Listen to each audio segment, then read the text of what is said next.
नमस्ते, स्वागत छ एसपी कुजिनमा। आज मैले तपाईहरुको लागि भेन्टाको एउटा अलि फरक र मिठो तरकारीको रेसिपी लिएर आएकी छु। जसलाई भेन्टा मन पर्दैन उसलाई पनि आजको यो रेसिपी पक्कै मन पर्नेछ। भिडियोलाई अन्त्यसम्म हेरेर साथ दिनु होला र च्यानलमा नयाँ हुनुहुन्छ भने च्यानललाई सब्स्क्राइब पनि गरिदिनु होला।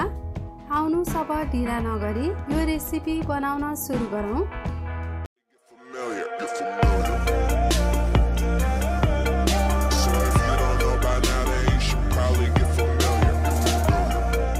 र हेर्नुस् त, मैले 8 वटा भेन्टा लिएकी छु। यसलाई मैले सफा पानीले धोएकी हुँ। अब एउटा जाली लिनुहोस् र जालीमाथि भेन्टा राखेर भेन्टालाई मजाले पोल्नुहोस्। जाली नभए सिधै ग्यासमा पोल्दा पनि हुन्छ। भेन्टालाई पोल्दा यसमा मजाको स्मोकी फ्लेभर आउने गर्दछ। यसलाई चारैतिर मजाले पोल्नु होला। भेन्टा चाहिँ मिडियम साइजको लिनु होला। ठुलो भेन्टा चाहिँ त्यति मिठो हुँदैन। हेर्नुस् त, यो कस्तो मजाको कलरफुल देखिएको छ।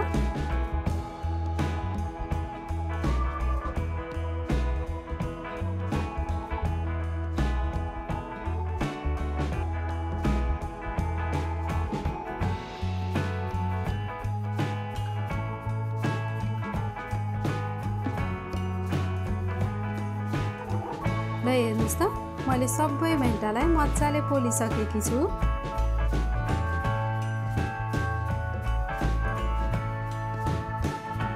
अब मैले देखाए जस्तै भेन्टाको बाहिरी स्किन निकाल्नु होला। तातो हुन्छ भनेर पोलेको भेन्टालाई चिसो पानीले चाहिँ नधुनु होला, नत्र पोलेको भेन्टाको स्वाद हराएर जान्छ।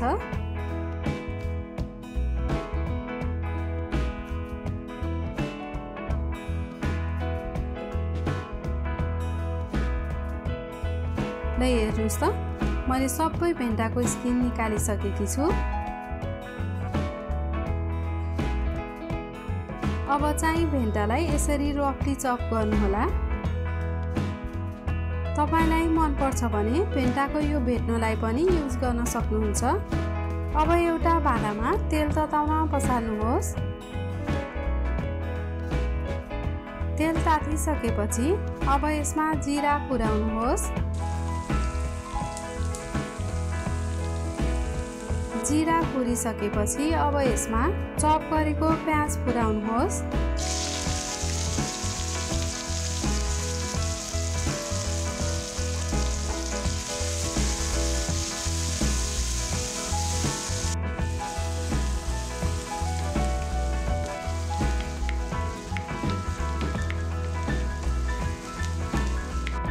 प्याज हल्का पुरेपछि अब यसमा खुर्सानी राखिदिनुहोस्। त्यसै गरी थिचेको अदुवा र लसुन पनि राखिदिनुहोस्।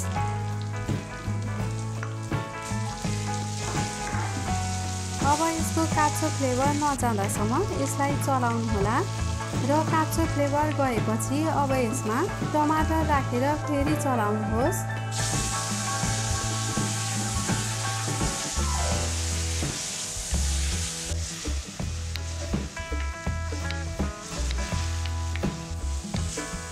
अब टमाटरमा बेसार र स्वाद अनुसारको नुन राखेर एकछिन टमाटरलाई गलाउनु होला।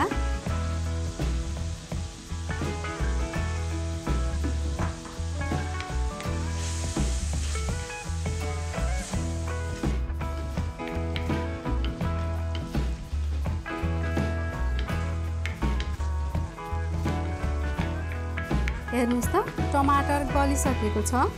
अब यसमा अघि पोलेर चप गरेको भेन्टा राखिदिनुहोस् र टमाटरमा मिक्स गर्नुहोस्।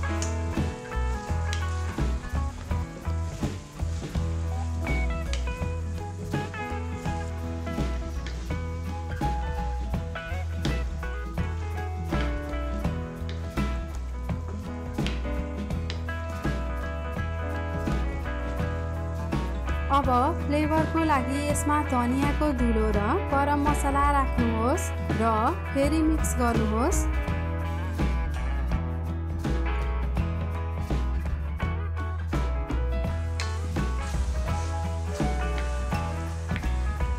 कतिलाई झोलिलो मन पर्छ, तर हामीले यसमा पानी चाहिँ राख्ने छैनौँ। पानी राख्दा यो त्यति मिठो हुँदैन।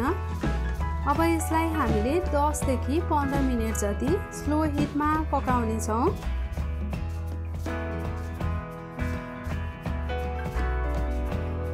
मैले यसलाई 15 मिनेट जति स्लो हिटमा ढक्कन लगाएर पकाएकी हुँ। भेन्टालाई पोलेको हुनाले तरकारीमा मजाको स्मोकी फ्लेभर पनि आएको छ। अब यसलाई एकपटक चलाउनुहोस् र यति गरेपछि भेन्टाको मिठो तरकारी खानको लागि तयार भयो।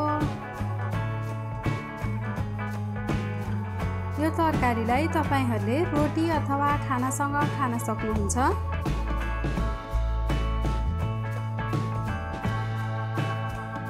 तपाईलाई यो भिडियो कस्तो लाग्यो कमेन्ट सेक्सनमा कमेन्ट गर्न नबिर्सिनुहोला।